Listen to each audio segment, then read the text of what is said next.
Sokrates YouTube kanalına hoş geldiniz. İz Bırakanlar programında bu hafta Kerem Bürsin'le beraberiz. Hoş geldin. Hoş bulduk. Öncelikle bir hastalıkla da uğraşıyorsun. Birkaç gündür, hatta birkaç haftadır neredeyse. Herkes gibi. Çok geçmiş olsun. Eyvallah. Bu hem hastalıkta hem yoğunlukta çekimlerle devam ediyor bildiğim kadarıyla. Aynen. Geldiğin için teşekkürler. Ben teşekkür ederim. Çok sağ olun. Şimdi birazcık aslında bayağı bir geçmişe dönerek başlamak istiyorum. Olur. Çünkü senin özellikle o çocukluğunun çok farklı ülkelere giderek ve oralarda yaşayarak büyümen hep bir merak konusu. Ben asıl şunu merak ediyorum orada. Hani o kadar farklı yerlere gidip o süreçte sürekli bir yeri terk etmek zorunda kalıyorsun. Aslında bir çocuk için o yaşlarda ya da Zor bir psikoloji. ergenliğe doğru giderken hep Aynen. değil mi? Nasıl bir psikoloji? Aynen. Neler hissettin? Neler düşünüyorsun? Ne bileyim ya, şimdi düşününce ilk başta çok zorlanıyordum. Hep zorlandım. İşte yani yeni bir yere taşınıyorsun, alışıyorsun, arkadaşlar ediniyorsun, bir hayat oluşturuyorsun. Sonra işte 3 sene sonra şey oluyor. Tamam, hadi yepyeni bir yer ve bunu habire yapıyorsun. İşte 3 senede bir yapıyorsun. Ortalama bizim için 3 senede birdi. İlk başta yani şey yapamıyordum. Anlam veremiyordum ve şey düşünüyordum, yani herkes bunu yapıyor dünyada. Yani herkes 3 sene bir yerde yaşıyor, ondan sonra başka bir yere taşınıyor. O yüzden şey garip geliyordu bana. Yani yeni bir yere geldiğimde insanların biraz anlamasını bekliyordum ve onlar da aynı durumda olduklarını hep düşünüyordum ama öyle değilmiş.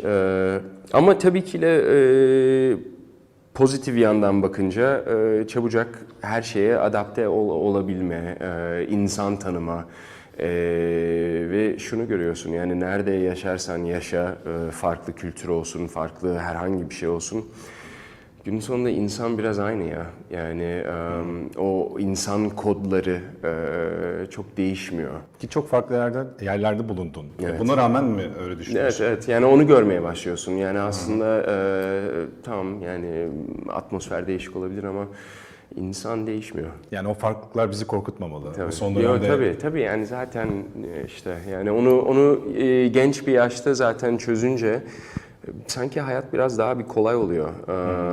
Yani benim için çok pozitif şeyler kattı. Dediğim gibi adaptasyon olsun, insan anlama olsun ve daha ziyade açık olmayla alakalı çok önemli şeyler kattı bana.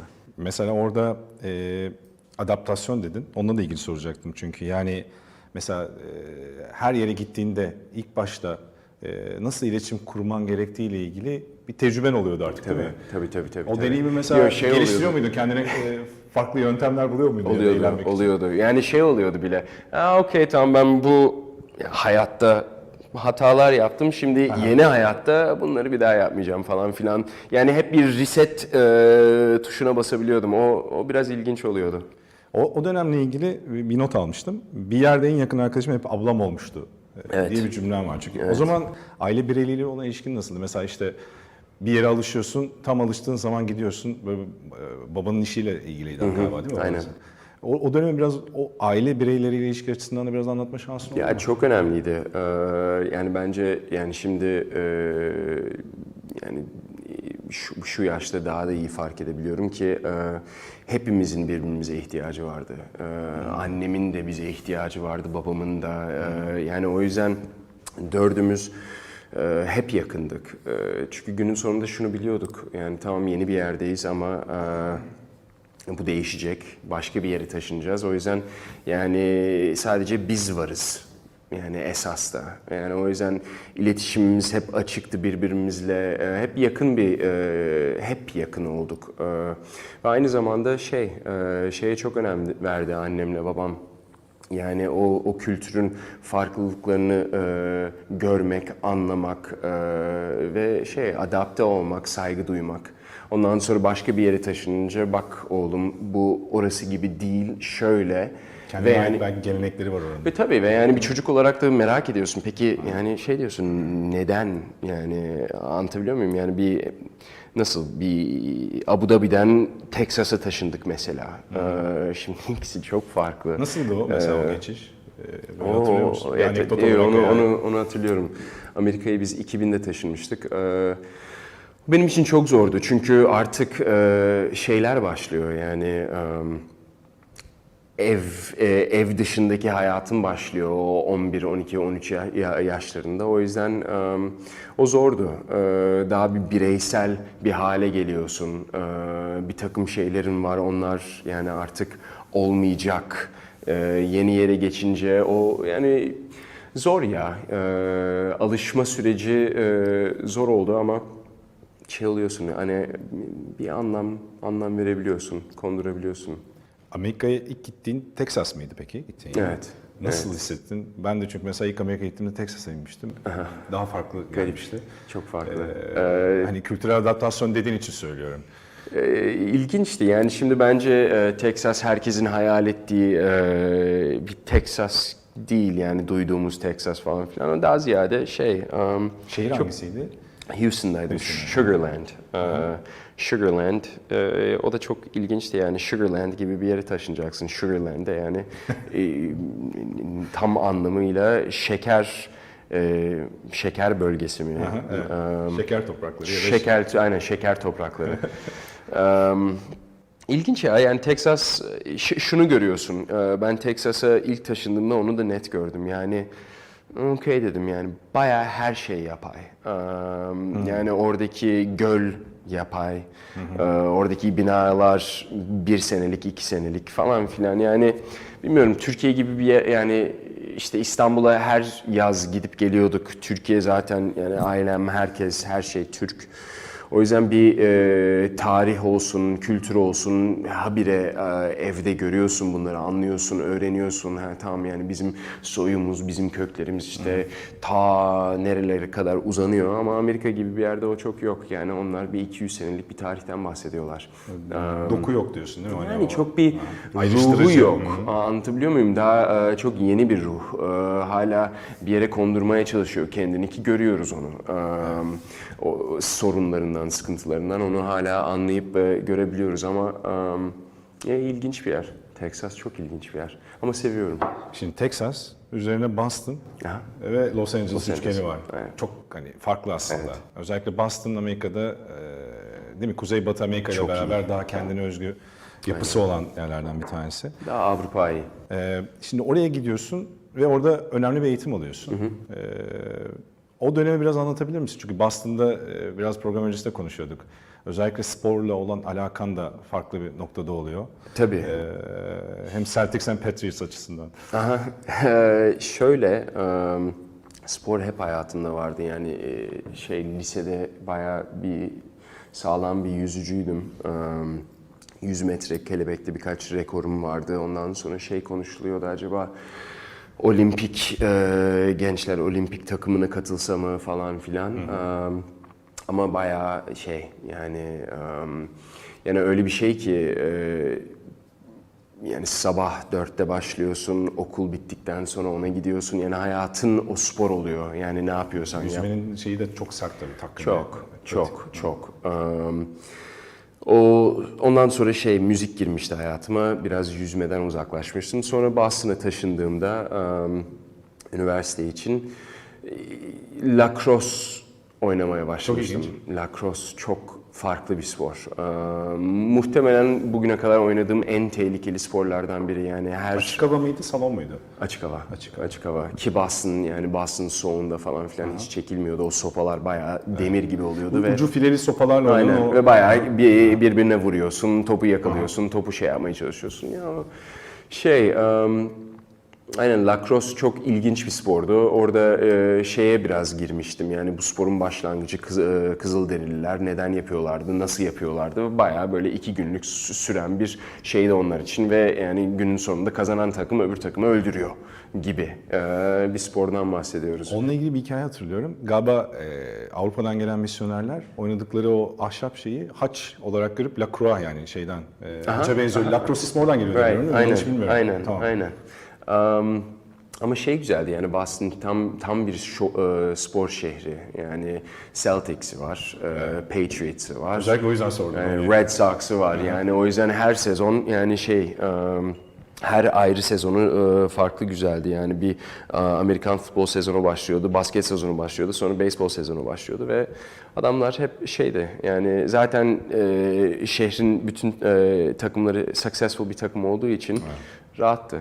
Güzeldi ama. Eğlenceliydi o şeylere gitmek ama ben yani bilmiyorum yani onu düşünüyorum. Ben seyirci olmayı çok sevmiyorum. Hele spora gelince. Yani anlatabiliyor muyum? Yani daha ziyade yani ben orada olayım daha şey olacağım. bir his Yani, ama, şey sevmiyorum. İzlemeyi çok sevmiyorum. Yapmayı daha çok seviyorum. Yapmayı daha çok seviyorum. Futbolda onu demem. Futbolu izlemeyi seviyorum. Futbol çok oynayamadığım için. Ama aynen. Peki bu ilginç bir cümleydi. O yüzden mi oyunculuğa geçiş oldu? O dönem çünkü oyunculuğa geçiş peki nasıl oldu? Onu sorayım. Lisede oldu. Lisede mi oldu? Çünkü bildiğim kadarıyla o dönemde bir senaryo yazma çalışmalarınız da oluyor galiba. Tabii. Üniversite tabii, zamanı. Tabii. Ondan önce tiyatroyla mı ilgili başlıyor? Hep tiyatroydu. Hep tiyatroydu. Nasıl başladı? Şöyle... Yani spora bu kadar ilgi duyarken bir yandan da yani yüzerken bir yandan da oyunculuk geçişi var çünkü. Ya bence şimdi tiyatroyla yani bence bir sporcu olmanın ve bir takımın bir parçası olmanın sana kişisel anlamda kazandırdığı çok şey var. Daha yani birey düşünmüyorsun, biz düşünüyorsun. Bizin önemini görüyorsun. Bir ensemble oluyorsun tiyatrodaki gibi. Ve birkaç arkadaşım tiyatro yapıyordu ki hep ilgim vardı sahneye. Yani çocukluğumdan beri işte o minik etkinliklerde hep falan filan yer alırdım, rol alırdım. Hiçbir zaman ciddiye almazdım ama. Sonra bir 11. sınıfımda bir tiyatro dersim vardı, mecburi. Ve oradaki işte tiyatro hocam bir gelmişti, bir şey demişti yani bak yani sende bir şeyler var. Bence sen bir spora bir şey yap, bir bırak biraz. Gel bizimle tiyatro yap. Ben de yani okey dedim, bir deneyelim. Yani o benim hayatımı değiştirdi çünkü zaten çok ciddi koşullarda çalışıyorsun işte anlattığım gibi nasıl yüzmede sabah 4 falan filan yani tiyatroda da öyleydi yani bayağı işinmiş gibi. Tam bir okul var ama okuldan sonra işte bunu yapacaksın, şunu yapacaksın falan filan derken ben orada biraz şeyi anladım. Yani bu olayın disiplinini, bu olayın ciddiyetini ve aynı zamanda yani psikolojisi. O zaman yani şey oldum. Yani hem biraz psikolojiyle şey yapmaya başlamıştım.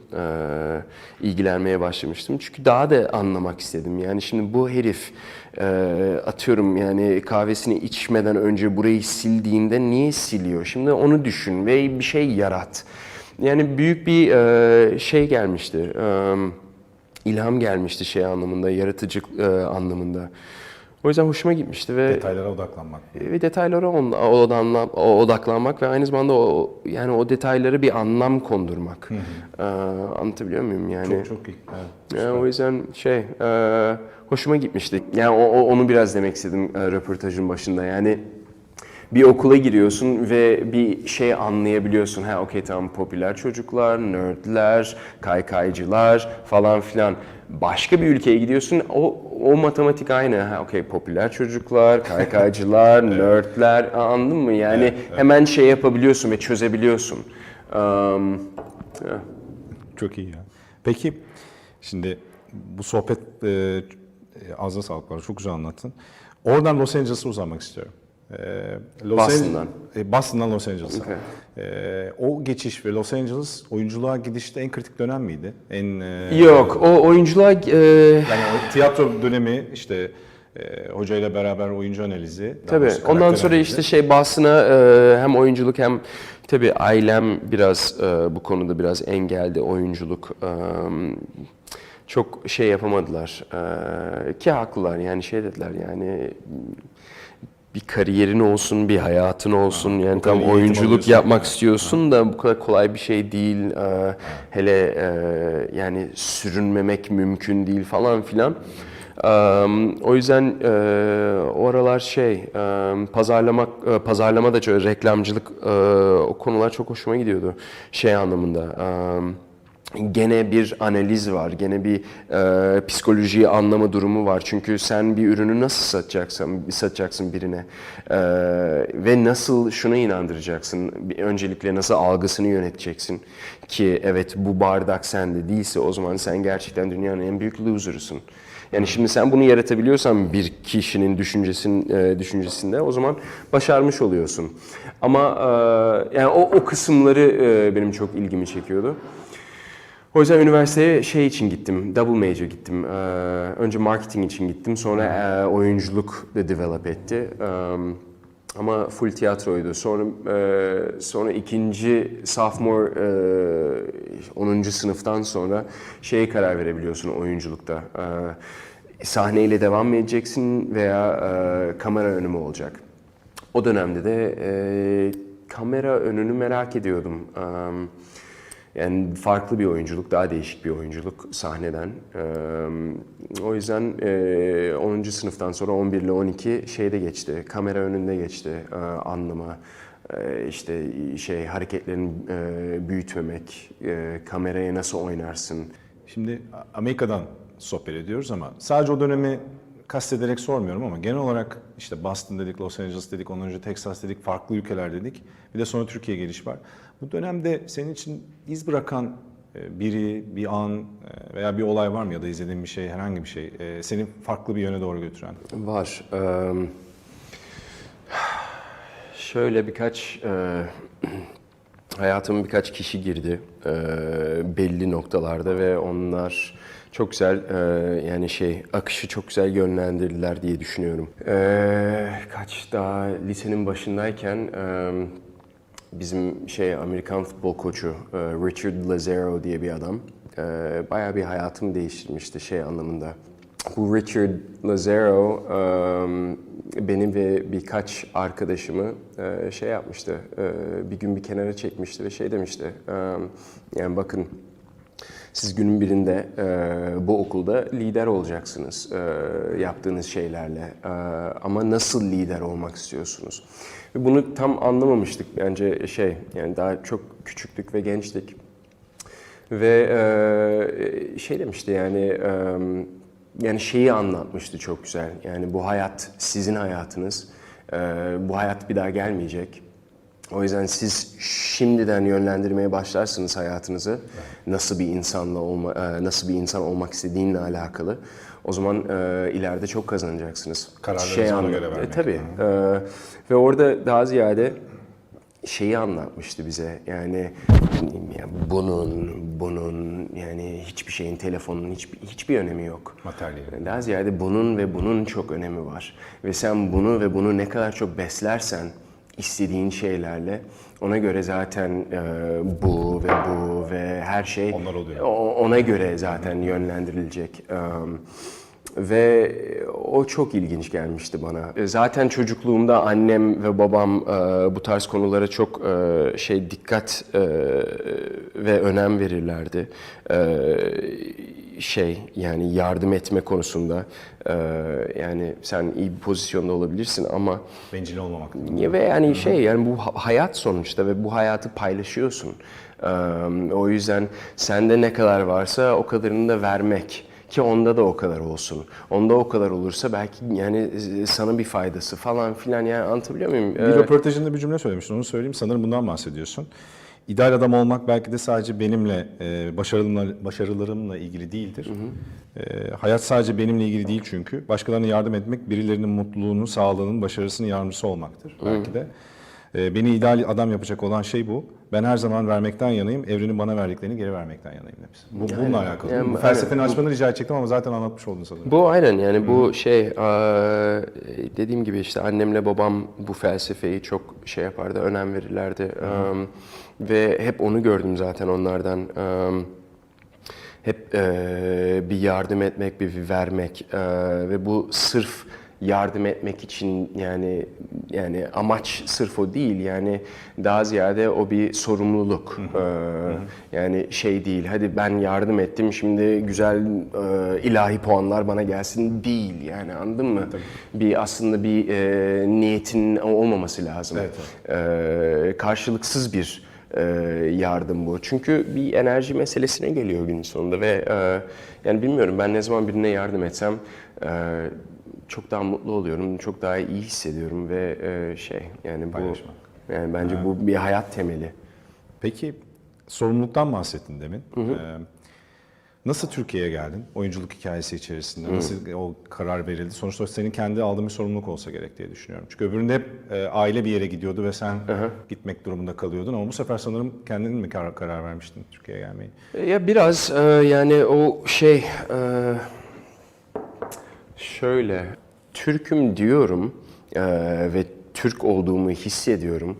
Ama yani günün sonunda düşününce Türkiye'de çok zaman geçirmediğimi düşünüyordum ve yani acaba insanlara evet ben Türk'üm, ben Kerem'im falan deyince biraz şey mi? Çok bir doğruluk payı yok mu yani çünkü şey Altını tam dolduramadım. tabii yani şeye geliyordum yani tam Türkiye'de büyümedim. Çok farklı ülkelerde büyüdüm ve bu ülkelerdeki yaşadığım tecrübeler falan filan ben yapan şeyler. Tamam yani annem, babam, anneannem, büyük babam, dedelerim falan filan herkes Türk olabilir ama beni aynı zamanda Türk yapacak olan şey Türkiye'de yaşamam ve o kültürü içime çekmem, hissetmem, anlamam. Yani ve günün sonunda şuna geliyordum yani eğer ben bunu insanlara söyleyeceksem Amerika'da ya da işte bir audition'da o zaman bir gerçeklik payının olması lazım. Yani Biraz daha özümsemen gerekiyor. sırf pasaporttaki yazan şey değil. Yani daha ziyade bunu yaşamak ve anlamak lazım.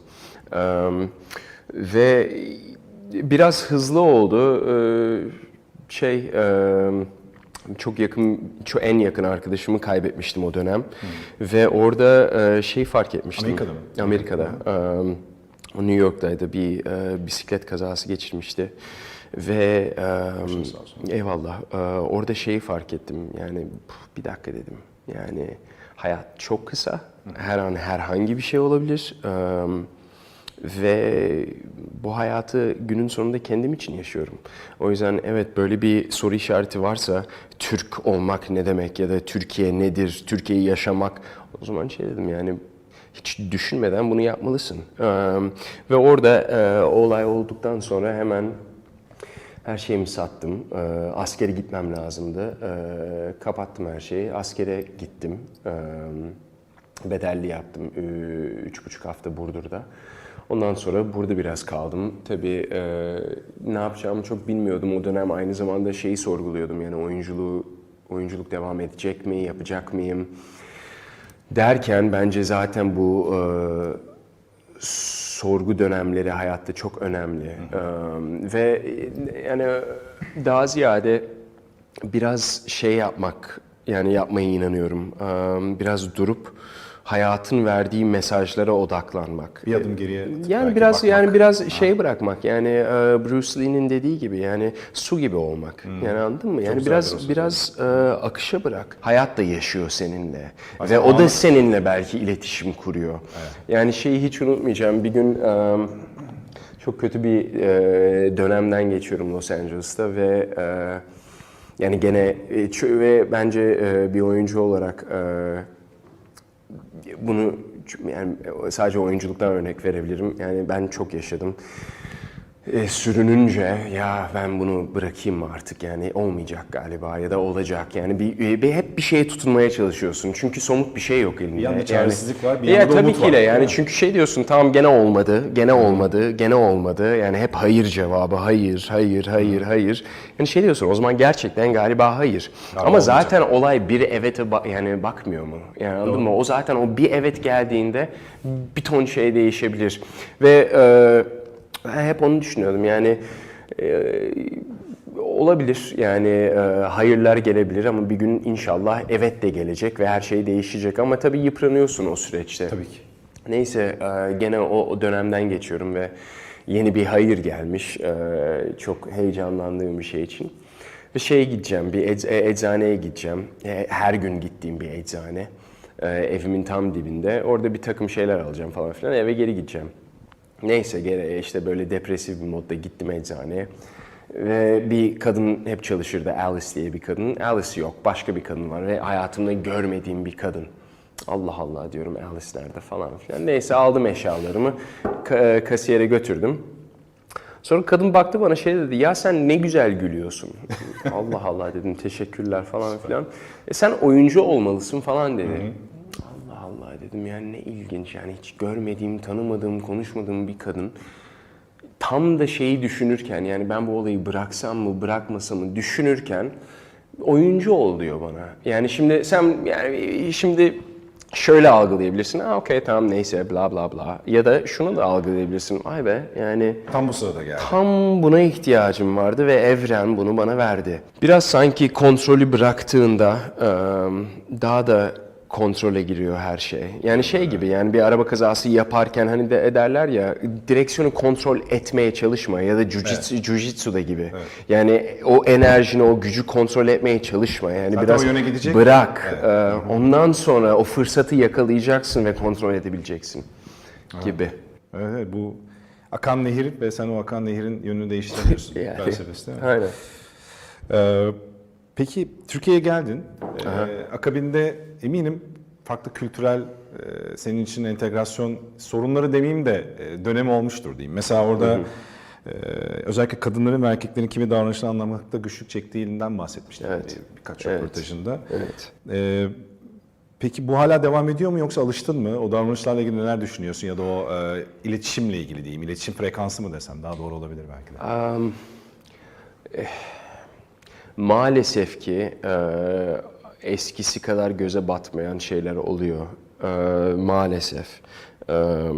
Yani demek ki bir takım şeylere alışıyorsun ister istemez. Ama ilk başta bir sürü şey çok göze batıyordu. Hele bu kadın meseleleri. Yani büyük bir haksızlık olduğunu görüyordum. Bu ülkede bir kadın olmak çok zor bir şey olmalı diye çok düşünüyordum. Sonra şey konuşması da yaptın. Dizilerde kadına şiddet. Hani sonuçta orada birçok şey konuşuluyordu ama o konuşulmuyordu. Sen ondan bahsettin. Onu çünkü yani o da onunla alakalıydı diye tahmin ediyorum. Evet. Ya tabii, yani çünkü yani tabii o zamanlar şey değildim, yani bir tanınmış bir oyuncu falan filan, hiç öyle bir durumum yoktu. Ama çok rahatsız etmişti beni. Bir ton şeyi göstermiyoruz ama yani evet, bir kadını bir et parçası gibi gösterebiliyoruz. Ondan sonra şunu diyorsun, yani okey, tamam, ben anlayabiliyorum neden o metrodaki herif bunu hakkıymış gibi yapabildiğini. Normalleştiriliyor. Yani çünkü şey, yani izlediği şeyler, gördüğü şeyler, yani tamamen bunları destekleyen şeyler. Yani bariz desteklemese bile bir köşede şey diyor, it's okay diyor. Yani o bir kadın diyor. Yani o ne demek ya? Yani o ne demek ya? Ama bu sadece Türkiye'nin sorunu değil ki. Yani bu bir dünya sorunu. Evet. Ve yani ona da tepkim şu aralar daha ziyade ona. Yani tam güzel bir Me Too movement oldu Hollywood'da falan filan ama yani daha yeni mi oluyor ya? Yani 2018, 2019 olmuş. Bu 2017'de mi? 2017'de galiba Me Too movement başladı ama yani 2017 ya. Harvey yani, Weinstein olayıyla işte. Aynen, yani ne diyoruz ya, yani utanmamız lazım. Yani hepimizin utanması lazım. Yani yok positive masculinity falan filan, bunlar yani affedersin de bunların keşke hani 1930'larda çözmüş olsaydık. Evet. Ki sanki o dönemde centilmenliğe ait bir takım şeyler vardı. Yani anlatabiliyor muyum? Onlar da yok oldu. O yüzden yani bilmiyorum ya, yani ama hala doğru bulmuyorum, yani bir dizilerin yani şey olması lazım bu konuya. Ve yani şey demiyorum yani burada, ben burada tamamen insan hakkından bahsediyorum. Yani günün sonunda çünkü bir kadın bir insan ya, yani kadın hakları demek de bana göre biraz seksizmi hala destekleyen yani, bir şey. Hakları ayrıştırmak değil de yani insan hakkı bu, insan hakkı evet. Bu yani kadın hakkı insan hakkı demektir. Burada bir not almıştım. Yani güçlü bir sosyal bilinç, özellikle çalıştığın ortamlarda etrafındaki insanların adil hak edişlerine karşı da bir hassasiyetin olmasıyla da alakalı bir not almıştım. Yani sadece eşitlik hakları işte cinsiyetler arasında değil de oradaki işte hak edişler üzerinden de geliyor. Demin sen hak ediş dediğin için soruyorum. Bunun üzerine mesela şimdi dizi film sektörü Türkiye'de çok da tartışılıyor son dönemde. Bununla ilgili gelecekle ilgili bir planın var mı? Yani böyle bir ortamda devam etmek mi yoksa bu ortamı düzeltmek için bir şeyler yapmak meselesi üzerinden soruyorum. Yani şöyle, Şimdi piyasadan bahsediyorsak dizi, sinema, tiyatro, yani bizim oyuncu Oyunculuk, piyasasından. evet. Genel ya da... Yani piyasadan bahsediyorsak yani sonuçta ben bu piyasadan bu ağaçtan meyve yani ekmek yiyorum yani besleniyorum bu ekosistemden. Ve yani bence herhangi biri bir ekosistemden besleniyorsa o zaman onu da beslemek zorunda ki beslenmeye devam etsin. Ve bu sadece oyuncu değil, bu yapımcı da böyle. Yani Herkesi yukarı çekeceksin ki ekosistemde. Ekosistem yok. hayır yani ekosistemden sadece alırsan ve kendini beslersen, sadece alırsan ve kendini beslersen ve ondan sonra yönünü değiştirip tamam ben bu ekosistemden beslendim, devam edeceğim, devam edemezsin. Çünkü kimse ekosistemi beslemiyorsa o zaman şu anki düştüğümüz hale düşeriz. Ki şu an piyasa çok parlak bir durumda değil. Çünkü beslenmemiş bir ekosistem var. Yani o yüzden ben 2 sene önce yapımcılığa biraz kaymak istedim ki bu ekosistemi biraz beslemek lazım. Bu bir ton şey demek. Yani keşke bir kurum olsa yapımcıların hepsi... bu bir kişinin yapacağı bir şey değil. Ya zaten hiç kimse tek başına hiçbir şey yapamaz. Yani işte o biz mantığı, sporda da bir biz mantığı var, tiyatroda da bir biz mantığı var, sinemada da aslında bir biz mantığı var. Çünkü oyuncu hiçbir şeyi tek başına yapamaz, yönetmen hiçbir şeyi tek başına yapamaz. O ışık tek başına burada dursa zaten neye ışık yaptığı belli. Yani her şey birbiriyle bir olabiliyor. Yani o yüzden biz mantığı çok önemli. Yani isterdim ki yapımcıların hepsi tamam yani ben bu ekosistemden şu kadar para yaptım. Okey yani demek ki bunun %5'ini her yapımcı ne yaptığın önemli değil. Bir şey yaptıysan, bir şey aldıysan ekosistemden o zaman %5'i mi, %10'u mu, %15'i mi neyse geri vereceksin ekosisteme ki o hala o ağacı beslesin, meyveler üretsin, insanlar daha da beslensin ve daha bir büyük ve bir sistem olsun. Ama şu an biraz çürüyen bir sistem, biraz suyu kalmayan bir sistem olmuş. Yani anlatabiliyor muyum? Ben öyle görüyorum. Yani Giving Tree diye bir şey vardır, şiir vardır Shel Silverstein'in. Çocuk kitabı. Ama o kadar önemli bir ders veriyor ki. Yani zaten Giving Tree, veren ağaç. İşte çocuğa veriyor. En sonunda çocuk ağacı kesiyor ve verecek bir şey kalmıyor. Çocuk da yani en sonunda ama ağacın derdi ben sana vereyim ama yani beslemek zorundasın. Çok güzel. Ya. Şimdi Türkiye'ye geldin, işte konuştuk ama işin Türkiye'nin sosyal medyası da var. Sosyal medya sosyal medya. Zor da bir ama. Ya hem bak yani Şu an oradayız. pozitife olan bir şey. %100. Yani ben mesela acayip sanatçılarla tanışabiliyorum. Son dönemde dijital sanatçılarla. İşte Hayati'nin Evreni mesela. Acayip bir dijital sanatçı bu herif. Ve yani sosyal medya sayesinde tanıştım. House of Mat var bir tane. O da yıkılıyor. Ve çok cool. Yani ben de onlara destek olmak istiyorum ya da ona destek olursun ya da birinin kan bağışına ihtiyacı vardır falan filan ya da köpekler dışarıda kaldı. Bu konuda sosyal medya efsane bir şey. Aynı zamanda iletişim konusunda doğruyu çıkarmak ama maalesef çok ince bir çizgi ve öbür tarafı da çok sakat. Ne kadar pozitifi varsa o kadar negatifi var. Gazetecilik, magazincilik neyse bunlara elbette çok saygı duyuyorum ve elbette bir pazarı var bunların. Ama şunu isterdim ve rica ederdim ki yani bir takım şeylerin değerlerini kaybetmeyelim. Bir meslek sahibi olmak değerli bir şey.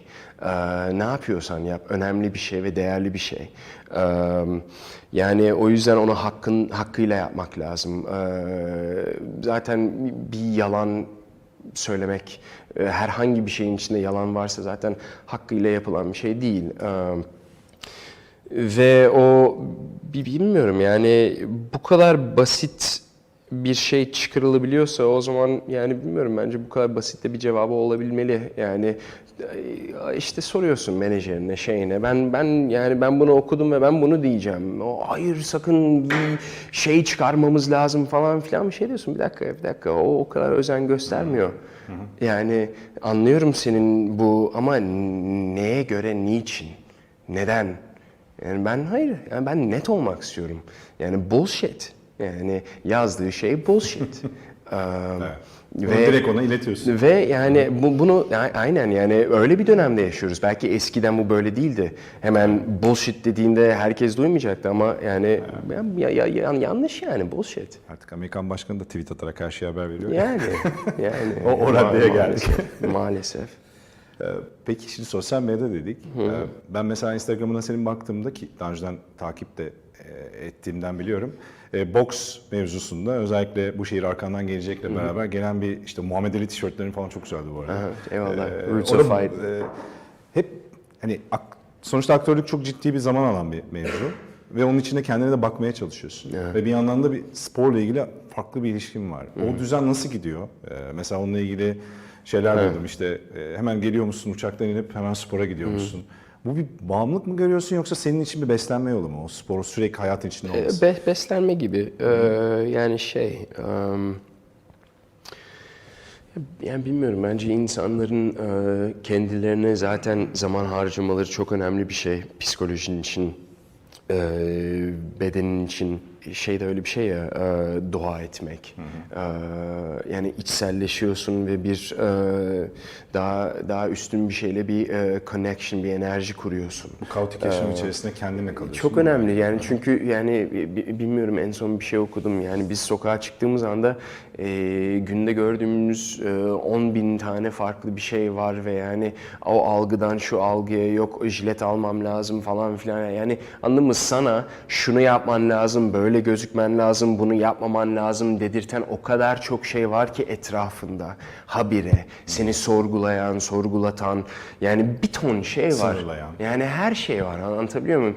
Yok kullandığım araba yeterli mi? Yok saatim yok bana ne der? Yok şey falan filan yani bir ton şey hep sen yeterli misin dedirtiyor.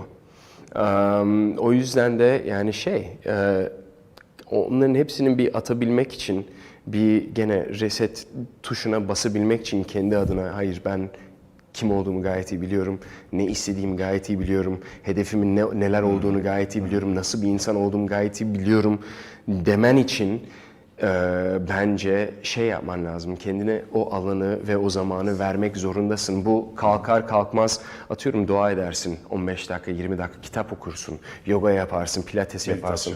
Ben spor yapıyorum. Senin meditasyon spor. Benim meditasyonum spor. Peki o sporu yaparken de aslında bununla ilgili bağlantılı bir noktadan yapıyorsun bildiğim kadarıyla. Öyle anlatmıştın program öncesi. Yani dağcıların yaptığı özel bir trainingle uğraşıyorsun. Tabii. Ki dağcılar da çok içsel yolculuk üzerinden ilerleyen bir spor dalı ya da işte onlar kendi yaşam tarzları diyelim. Günün sonunda şu önemli. Yani sen kendinle bir sınava giriyorsun. Bak bugün evet bunu yaptım, bunu başardım, bu kadar kalori harcadım, yaktım. Yani o değil de yani o başarma hissi o çok önemli bir şey ve ben mesela sabah kalkar kalkmaz spora gitmek istiyorum. Çünkü ben her sabah bir şeyi başarmış olarak günümü başlamayı tercih ediyorum ki görüyorum ki bir faydası var. Yani o ne olursa olsun yani anladın mı? Bir fiziksel bir eyleme geçiyorsun ve onu başarmış çıkıyorsun. Yani bence fizikselden daha ziyade mental bir şeye gidiyorsun.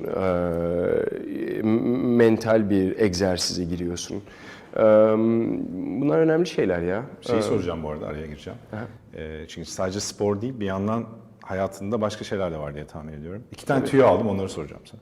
Bir tane tomahawk balta gelmiş ve onun üzerine ahşap bir çalışma yapmışsın. Öyle bir şey aldın. Evet. 2 de kafan çok sıkkın olduğunda ve meşgul olduğunda bulaşık yıkıyormuşsun. Bu ikisi bunlar tabii hobi değildir ama biri hobi birisi aslında zihni boşaltma çalışması ama mesela yemek kültürü veya buna benzer böyle bu 2 örnek üzerinden de açarak da söyleyebilirsin tabii ki. Farklı egzersizler yapıyor musun? Mental egzersizler. Uzaklaşmak için spor dışında. Yani Ama ahşap olayı ilginçmiş, onu sordum. O liseden beri var olan bir şey. Yani işte babamla garajda kurmuştuk. İşte ahşap çalışmaları. Yok bir tane dolap gibi bir şey yapmıştık. Ama yani diyorsun, tamam dolap yaptım, şimdi ne yapabilirim bunun üstüne? Ondan sonra ismini hatırlamıyorum ama bir alet var. O ahşabı yakabiliyorsun ve böyle değişik paternler, değişik şeyler yapabiliyorsun. O yüzden şimdi başladım, balta fırlatma. Çok iyi. Ve yapmaya başladım, işte baltanın üzerinde yani o benimseme. Zagorya. Aynen. Peki son bir soru. O kadar dolaşmandan bahsettik, yani ülke dolaşmandan çocukluğunda. Şimdi işte sektörde Netflix'in ağırlığı var, başka dijitalleşme var ve farklı, işte Roma en son sonuçta Netflix'te gösterime girdi sinemalarla beraber. Beğendin mi filmi? Bayıldım. Süper. Bayıldım. Cuarón'un filmi. Sen peki hem kendi geleceğinle beraber Netflix'i de düşünerek ya da bu tip dijital OTT ortamları da düşünerek nasıl görüyorsun? Senin de yönün farklı, tekrar o tarafa doğru gider mi, yoksa o yönle beraber nasıl bir gelişme olacak? Geleceği biraz tahayyül etmeni rica edeceğim son olarak. Tabii. Bence zaten yani eğer bu mesleği yapıyorsan o artık kaçınılmaz bir şey. Dijital dünya. Bence stüdyolar da onun farkında. Herkes onun farkında. İsterim de yani ama gelecekle alakalı yani biraz o şeyi kurmak istiyorum ya da o şeyin parçası olmak istiyorum. Hollywood'la buranın arasındaki köprü. Yani çünkü çok üzüyor beni. Her seferinde Amerika'ya gittiğimde ve toplantılara giriyorum habire. Yok yapımcılarla, yok kas yönetmenleriyle falan filan. Çoğu MIPCOM'a gitmeyen yapımcılardan bahsediyorum. Hiçbiri Türkiye'nin farkında değil. Hiçbiri Türkiye'nin bu piyasanın ve yaptığımız işin ve yaptığımız işinin kaç milyon kişiye dokunduğunun farkında değiller. Bu çok üzücü bir şey. Çünkü anlatmaya başladığında bayağı ağzı açık seni dinliyor. Şimdi onun çok suçu değil farkında olmaması. O bizim suçumuz. Çünkü biz bunu çok doğru lanse edemiyoruz, çok iyi bir iletişim kuramıyoruz. Yani yurt dışı ile iletişim kurmak şu değil. Hadi MIPCOM zamanı geldi, Cannes'a gidelim ve orada işte yemeklerimizi yiyelim ve dizilerimizi satalım değil. Yani işbirliği de olabilir, satma, yani bu artık ticaretten çıktı zaten. Çünkü artık o şirketler burada Netflix gibi bir takım şeyler yapmaya başlıyorlar. Yani bizim bence cidden bir öncelikle kendimizi iyi temsil edebilmemiz lazım. Anlamında, yani burada çok ciddi bir sektör var. Yani sizden sonra biz ikinciyiz ticaret konusunda bu olayda ve yani demek lazım, yani gelin burada çalışın bizimle. Yani işte bir arkadaşım şimdi sanat yönetmeni Budapeşte'ye gidecek 9 ay dizi çekmek için. Tamam, güzel, Budapeşte güzel, Romanya güzel, Bulgaristan güzel ama yani Türkiye var ya, yani ve burada bayağı deli gibi dizi çekiyoruz, film çekiyoruz. Ama onlar gelmiyor buraya çekmek için. Geldiklerinde biraz pişman oluyorlar. Bunları düzeltmek lazım. Ve ben yani inanıyorum ki bunları çok rahatlıkla düzeltebiliriz. Ama o iletişim çok önemli. Yani değil, işte dediğim gibi, tamam herkes oraya gittiği için oraya gidelim. Ya peki ne yapılmıyor da yapabiliriz? Bence bunu hep, yani zaten her alanda bunu sorgulamak lazım. Ne yapılmıyor da yapmalıyız? Ne yapılıyor da yapalım değil. O zaten yapılıyor, boş ver onu ya. Yani ne yapılmıyor da yapayım? Olmaya bardağın biraz daha farklı yani tarafına. aynen öyle, yani tamam, yani bardak boşsa doldurayım. Bardak boşsa hadi başka bir bardak bulayım değil. Mesela niye büyük prodüksiyonlar gidip işte Fas'ta, demek ki orada bir imkan buluyorlar ve çekiyorlar, değil mi? Ya tabii yani Prodüksiyonları. ya da yani olay sadece Amerika değil. Tabii ki. Yani anladın mı? Yani İngiltere var, Fransa var, İspanya var, Çin var. Yani ben Çin'de film çektim. Ve burada bir sürü yapımcıya gösterdim çektiğim platoları, tanıdığım yapımcıya. Şey diyorum yani abi burada gel Çin'le bir film çekelim ya da Çin'le bir şey yapalım. Yok ya falan. Ya, niye yok? Çünkü yapılmadı daha önce. O zaman yap. Niye yap? Yani anlatabiliyor muyum? Yani bilmiyorum ya. Risk almak çok önemli bir şey. Çünkü yani gene şeye gidiyor yani. Konfor alanından çıkmak ve risk yani almak. o ilk yani lisede işte lise 1'de duyduğum ilk cümleye gidiyor. Yani bu hayat senin hayatın ve bir kez yaşıyorsun. Ne yapacaksın onunla? O çok önemli bir şey. Risk almadan olmaz. Ya çünkü bak şu önemli değil ya. Yani çünkü bence bir sürü insan buna çok önem veriyor. İşte yaptın da olmadı. Tamam da bana kattığı şeyleri göremiyorsun belki ama ben biliyorum. Ve sen şu andan bahsediyorsun ya, ben yarını düşünüyorum. Yani bunlar çok önemli şeyler. O an yaşadığın şey Şu aslında anı yarın. boş ver, şu an olmamış olabilir, şu an başarısız da olmuş olabilir. Mesela yaşamayanlar, vampir dizisi falan filan elbette çok daha iyi olabilirdi, çok daha şey olabilirdi, şu falan filan. Yani şunu gönül rahatlığıyla söyleyebilirim çünkü hem yapım tarafındaydım hem oyuncuydum. Ama ben yani şuna çok mutluyum. Biz bir vampir dizisi yaptık. Kötü, iyi falan filan önemli değil. Yaptık ve inşallah biri de bir zombi işi yapar ya da bir salgın işi yapar, başka bir şey. Ya anlatabiliyor muyum? Yani başka bir şey yap. Fütüristik ve yani, başka yani şeyler. aynen öyle yani ne olacak yani bilmiyorum. Yo, çok güzel söyledin. Ağzına sağlık. Ya bu sohbet çok uzun devam eder. Bence Ama ya. ama ya bir noktada Part 2 yaparız. Olur. Bir sene sonra. Star bir Wars sene gibi sonra. epizod 2 Aynen, yaparız. aynen. Ağzına sağlık. Çok keyifliydi. Çok teşekkür ederim. Ben çok sağ ol. memnun oldum. Çok sağ ol. Evet, biz de veda etmemiz gerekiyor. İz bırakanlarda Kerem Bürsin'i ağırladık. Umarım keyif almışsınızdır. Yine tekrar görüşmek üzere. Hoşça kalın.